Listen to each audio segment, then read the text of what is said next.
Good morning. I wanted to go over one of my projects with you. I know I've talked about my chicken breeding project before. What I'm trying to do is to create what we would refer to as a proto-landrace. The definition of a landrace is a plant or animal that is locally adapted and highly genetically diverse so that it is able to adapt to changing conditions. So many of our heirloom varieties of plants and animals started as a landrace. They are no longer a landrace. They have been inbred to the point where they are no longer a landrace. However, they started life as a landrace. So I am using adaptive breeding to create a chicken breed that will thrive here in this area, which means they have to be able to handle the cold, they have to be able to handle the heat, they have to be well behaved because they are dealing with human beings, they have to be protective. Um, Moms have to be protective of their babies, and the dads have to be protective of their flock. They need to be able to find most of their own food, raise their own chicks, which means they need to go broody, and they need to be able to outbreed predators. Those are my basic criteria, and that is a lot to put into one bird.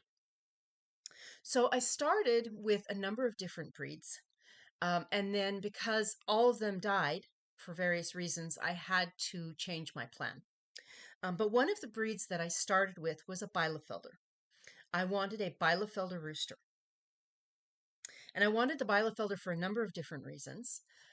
But one of the I was supposed to get a Bielefelder rooster with my chicks, but I got a Bielefelder hen instead, which is a long story. But the um, hatchery knew better. But I eventually was able to get a Bielefelder rooster from another source, and he was perfect with the girls. He was perfect with the hens. He was protective of them. He wasn't interested in young pullets, which I will discuss at another point. Um, he was he asked for permission to mate, which not all roosters do, but they're supposed to. He asked for permission to mate, and if they said no, he let it go. Um, so he was also perfect with predators. The one predator attack that I saw, it was a neighbor's dog. The birds were out free ranging, and here comes the dog. Um, and this rooster played wounded bird. I don't know if you've ever seen bird parents do that, where they will pretend to be wounded and draw the predator away from the nest. He did that and drew the dog away from his hens, and the hens all made it back into the coop. There was no damage when he got back. When he had the dog far enough away, he came back. And I was pretty upset over it, but anyway, he handled it perfectly, and I have no doubt that he had dealt with other predators as well. I had seen him a number of times where he was extremely ruffled and feathers were missing. I think he had handled other predators as well, but there was a problem. He was extremely aggressive toward me. He was treating me like a rival rooster, and he would not give up his dislike. And I am not going to put up with that kind of behavior from a bird. But like I said, he was perfect with the girls. He was perfect with predators. So I did not want to kill him. I do not kill lightly. I know that it needs to be done, um, but I do not kill lightly. And in his case, he was such a good rooster that I found him another home where they needed an aggressive rooster in order to protect the hens. So he went to another house where he had a lot of girls to play with. But then I needed a new rooster.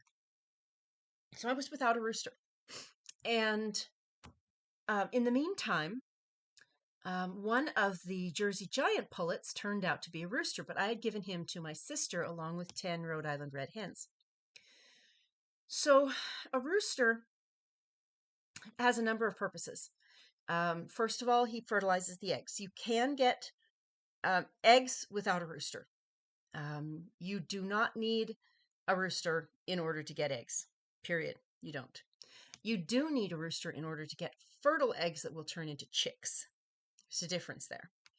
Um, I very much prefer to have a rooster. The dynamic in the flock is very different when you have a rooster, and they um, tend to watch. If you look at a group of of chickens, the hens will all be head down in finding food, picking at the grass, scratching for bugs. And the rooster's got his head up and he's actually looking. He's looking at the sky, he's looking at the trees, he's watching to see if there are any kind of predators or threats around.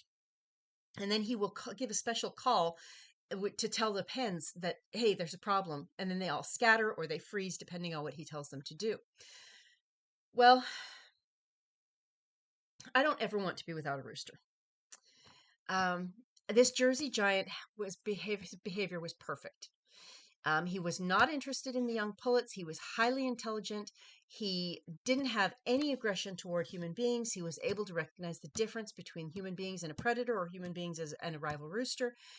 Um, he was just all around perfect rooster. But he died protecting his girls from a predator. And then the girls were getting picked off because there was no rooster to tell them, there's a problem here. So we wanted some of his babies, but his hens were very, very young. So we were not expecting that there would be a high fertility rate. We did get 3, and part of that was due to the incubator because I was using a um, an improvised incubator. But we set 13 eggs and had 3 of them hatch. And one of those was a boy, which we call a cockerel. A rooster is a bird that is usually a bird that is more than a year old, blah, blah, blah, blah, blah. But anyway, it was a male chicken. So he got his father's intelligence and amped up the good behavior. I mean, you don't think of a teenager, right? They don't have a lot of self-control. But at 18 weeks, he was already accepted by adult hens and he was providing fertile eggs. He was taken by a predator at 9 months.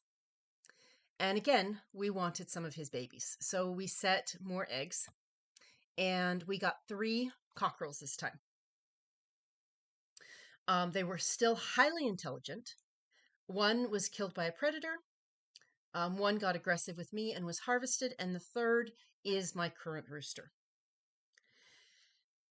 His children. So he is a Jersey Giant, Rhode Island Red back cross, which means that his father was a Jersey Giant, Rhode Island Red. His grandfather was a Jersey Giant. His grandmother was a Rhode Island Red. So he's a Jersey Giant, Rhode Island Red, back cross to the Rhode Island Red. And currently we have some of his chicks. One, the mother is a ranger. One group, the mother is a ranger. One group, the mother is a Marans. And one group, the mother is a Buckeye. Ranger.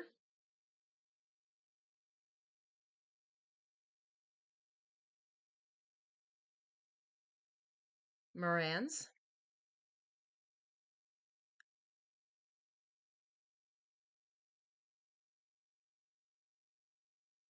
Buckeye.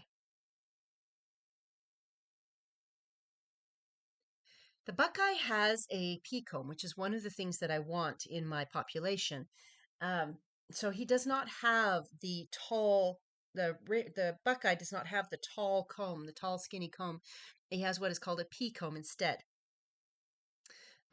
Most of the girls, for some reason, and I think it goes back to the breeds that were initially used to make the Jersey Giant. Most of the girls are mostly black and they have very small combs and wattles, which is actually a good thing. And that's one thing that I want for my adult roosters as well. Unfortunately, none of my birds have gone broody. I only have one bird that's gone broody, and she was one of the first that I bought. So since that is very important to me, uh, in the spring, I am planning to add Icelandic chickens, American game chickens, and Iowa blue. Um, Unfortunately, the Icelandic and American game are very small. Um, Standard chickens, the let me rephrase that. Wild chickens are very small, running in the 1 to 3 pound range. They're very much a bantam. The size of our modern chickens is through thousands of years of breeding for size. So um, the Icelandic and American game, as I said, are very small. The Iowa blue is not small, but all three are known to go broody. All are very good, supposed to be very good foragers and very predator savvy. The plans may change. The plans have changed a number of times during this process. But again, my goal remains well behaved, protective. They need to find most of their own food. They need to raise their own chicks, which means they need to be able to go broody, and they need to be able to outbreed predators. I do not intend this to be a wild land race, but I do expect that if something happens and I am no longer able to take care of them, they will be able to take care of themselves to some extent.